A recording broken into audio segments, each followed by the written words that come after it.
Hello guys, how are you doing? Бүгін біз Family and Friends 12-ші беттегі тапсырмаларды істейтін боламыз. Так, мұнда бізде бірінші жаттығуымызда exercise 1-да we can see letters әріптерді көріп тұрмыз. First one, repeat after me. Мен бірге қайталаймыз. A, apple, apple, apple бұл бізде алма деген сөз, иә? Apple, apple. Келесі кеттік. B, B, B деп оқимыз. Мына сөзіміз оқылады bird, bird, bird, bird аударылады құс. Келесі әрпіміз кеттік. C, C, cat, cat. Мына жерде к деп оқылады. Негізі C деп оқылатын жерде бар. Бұл бізде мысық.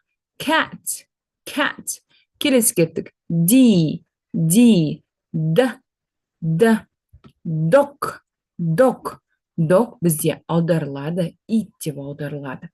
Кеттік, осымен бізде 4 әріпті қайталадық. Екінші жаттығуымыз, бұнда кішкентай ғана тақпақ берілген, соны бірге оқитын боламыз. Менімен бірге қайталап отырып оқимыз. Okay, let's start. This is an apple.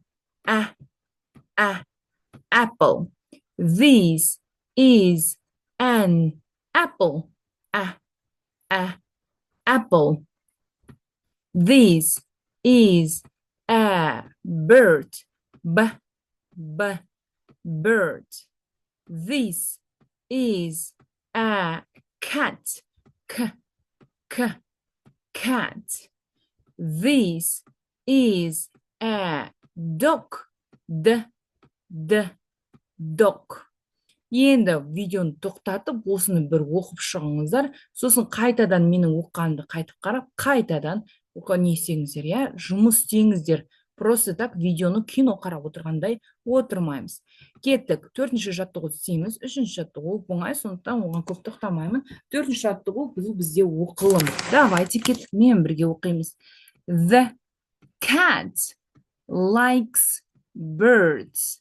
The cat likes birds. Мысық кімді? Құстарды ұнатады дейді. The dog likes apples. Ит алмаларды ұнатады. The dog likes apples. Ит алмаларды ұнатады. Here is the cat. Here is the cat with the bird. Here is the cat with the bird. Here is the dog with the apple. Here is the dog with the apple. Аударылады мұнда. Here is the cat with the bird.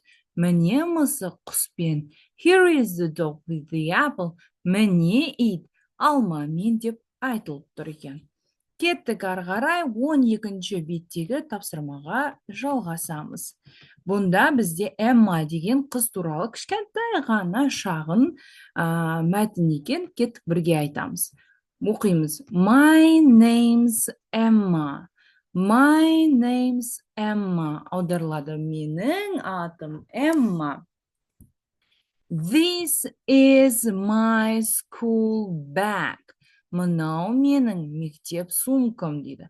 This is my school bag. Мынау менің мектеп сөмкем дейді. This is my pencil case. Мынау менің пеналым. Pencil case. Сөздік дәптерлеріңізге жазып алыңыздар. Видеоны тоқтатып, бұл пенал, қаламсап. It's green. It's green. Green бұл түсін айтып тұр. Бұл жасыл дейді. Кеттік ары қарай. And this is my pencil. And this is my pencil. Және мынау менің қарындашым дейді. Бұл менің қарындашым деп тұр. Кеттік ары қарай. This is my blue pen. This is my blue pen. Мынау менің көк ручкам, көк қаламым, көк ручкам. And this is my pink pen. And this is my pink pen. Және мынау менің розовый ручкам дейді. Қызғылт ручкам. Look at this. Look at this. Мынаған қарашы. It's a rubber. It's a rubber. Бұл бізде өшіргіш. Rubber. Білмесек, жазып аламыз rubber деген сөзді. Келесі кет. Can I see your back? Can I see your back? Мен сенің сумкаңды қарасам бола ма? See аударылады, көру деген мағынаны білдіреді. Your back. Сенің сумкаңды. Мен сенің сумкаңды қарасам бола ма деп сұрақ қойып тұр. Кеттік енді мына жерде үшінші жаттығуда read again, tick or cross дейді. Қайтадан оқыда tick галочка қоямыз, және де cross x қоямыз, яғни сызып тастаймыз деген сияқты мағынада. Яғни мына жердегі мына 6 зат Эмманың сөмкесінде болса, оған галочка қоямыз, Эмманың сөмкесінде жоқ болса, онда галочка емес, x қоямыз. Бірінші сөзіміз бұл pencil. Pencil бұл карандаш. Карандаш бізде болды ма? Yes, you're right, болды, я. Тик қоямыз. To, pen, қалам, ручка бізде болды ма? Я, болды, галочка қоямыз. 3, book. Book бізде болды ма? Қарайықшы, сөмкесінде болды ма екен? Бізге айтты ма ол туралы? Жоқ, міне, мына жерде айтылмаған. Значит, бізде болмаған. Сондықтан bookқа біз крестик қоямыз. Next, 4, ruler. Ruler, сызғыш деген сөз. Сызғыш бізде болды ма? Қарайықшы. Жоқ, мына жерде көріп тұрсыздар ма? Ешқандай да сызғыш туралы айтылмаған. Сондықтан бұны бізге крестик қоямыз.